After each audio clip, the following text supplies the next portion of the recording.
Hey there, and welcome back to Total Maine. It is time now for our In the Arena segment. We're going to start with the government shutdown today. Senators from both Maine and New Hampshire playing a central role in negotiating a deal. Angus King and Susan Collins, along with Maggie Hassett and Jeanne Shaheen, were part of these negotiations, and that is the deep dive of the podcast this week. Pat, I want to go to you first here. What's in the deal that has some of these local leaders claiming this is the best way to go in this moment? Well, for Senator Collins, there are 3 appropriations bills that are important to Maine as well as the rest of the country, and that is not nothing. It means SNAP benefits will be funded for the next year, so those kinds of appropriations are included, which would not have been before. For Senator King, I think he says it was a recognition that our tactics to try to force through an extension of the ACA tax credits was not going to work. So when you're in battle and you're failing, you change your tactics. And I think he recognized the fact that you can keep fighting, but we're not going to get the result we want. This way, we're not guaranteed to get the result we want, but if you have a 25% chance or a 50% chance, it's better than no chance at all. And I think that's the way he explains it, and many Democrats across the country are furious with him and the others, but I think over time they may recognize this can work out over time. I think 6 months from now, we may see it very differently. Many on the left disagree with his position, but as we have discussed on this program before, polling has shown repeatedly that Angus King is among the most popular elected officials in Maine. Progressive Democrats don't like what is in this deal. Ethan, why don't we go to you here first with Senator King? What does this mean for how he is perceived, and does it matter for him really, or is this just going to blow over? No, I think it will have some impact. I mean, I don't know. It's unclear whether he's running for re-election, so we don't know if there's electoral politics involved in it for him. The only thing that I would say for him is that he didn't cave here, right?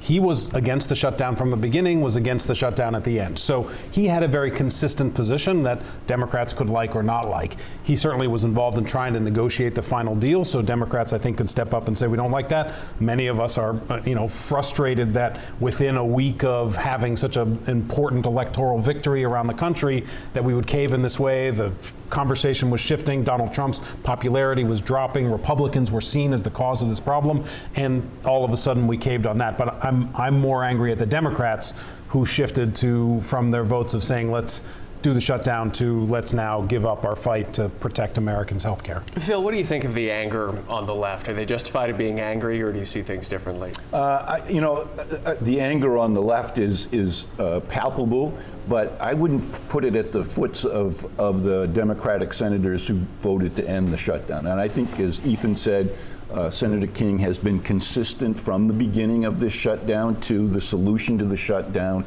I don't think his popularity is going to move in either direction. He's been consistent from the beginning. This next topic, I think, is going to dominate conversation over the next several weeks. And Ethan, we'll go to you here. For Democrats, how important is healthcare affordability and extending these ACA subsidies? And what's the conversation around that going to look like ahead of the expected Senate vote on this in December? It's not just for Democrats. I mean, you got to remember, there's millions and millions and millions of red state Republicans who get these subsidies. And I think the conversation really is going to be for Republicans. Are they going to vote, if this vote happens in mid-December, to raise the premiums of millions and millions and millions of their constituents?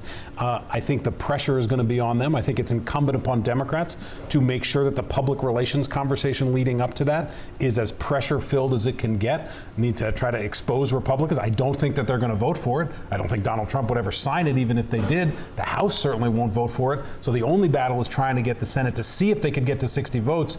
But if it fails, then the fight for Democrats is going to be over the next year to say, look at what happened to your premiums. The country's unaffordable. Republicans own that. Do you think that it is as important as Ethan says it is that these healthcare subsidies are extended for Republicans? The healthcare program in America is essential. The Affordable Care Act is unaffordable, and the only way that it continues to survive is we have the government subsidizing the premiums. We have to get leadership involved that is going to look at where are the cost drivers of these healthcare costs, how do we contain them, and most especially, how do we direct the money and the support to the insured and not the insurance companies and the pharmaceutical companies. All right, let's get over to a little bit of family drama here. Over in New Hampshire, Stephanie Shaheen, daughter of longtime Senator Jeanne Shaheen and House candidate in the state's 1st District, says she cannot support a deal that does not guarantee the extension of Affordable Care Act tax credits. Pat, to borrow a phrase from your podcast, is this something or nothing? I think Jeanne and Billy Shaheen are probably saying to her, do what you have to do because you are in a Democratic primary right now, and to win that, you need to be on that side of this argument.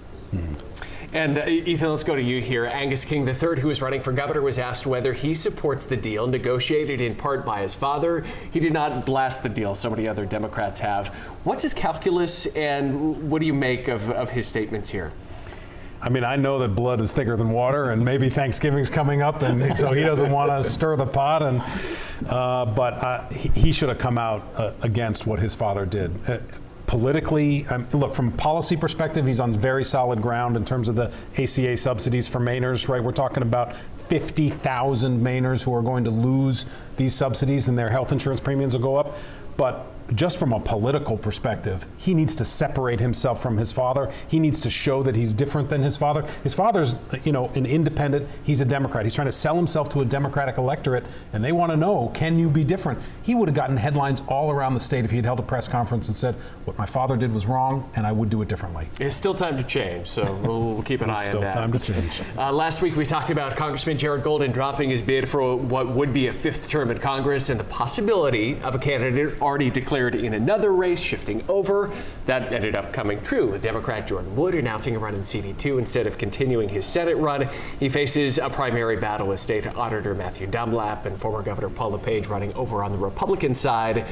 What do we make of his chances here? Phil, we'll go to you first. Well, I think he's got the financial resources to make it happen right from the beginning. He's got to move into the district first, and he doesn't actually have to. Not legally. Well, legally, it doesn't. Politically, yes. Yeah, optically, it probably is a good idea to live in the district you claim you're going to represent. So I think his chances in the Democratic primary are very good, and it's going to be interesting to see if Matt Dunlap can mount a credible financial challenge to his money. Follow the money. I think that's the point, right? I think that Matt Dunlap is still the front runner, but he comes in there with $1 million in the bank. Matt Dunlap isn't close to $1 million in the bank yet, as far as I understand it, and he's going to have a long way to go to get there. So that gives him a pretty good advantage. But he's a pretty unknown. I mean, Dunlap is known, so he's still the front runner, I would say. It'll be interesting to see if the National Democratic Party looks for somebody else to try to challenge here, because they don't want to lose Jared Golden's seat, and it's not clear yet that a political unknown, Jordan Wood, has a chance of doing it. I think the sleeper is still Troy Jackson. Is Troy Jackson going to make the move? That's who everybody's waiting to find out, because he'll be the dominant force. He's got some time, but not too much time to make this decision. A lot of wait and see right now. Thank you, guys. Remember, new episodes of In the Arena drop every Thursday. You can watch on our website, WMTW.com, watch on YouTube, or take it along with you and listen wherever you get your podcast.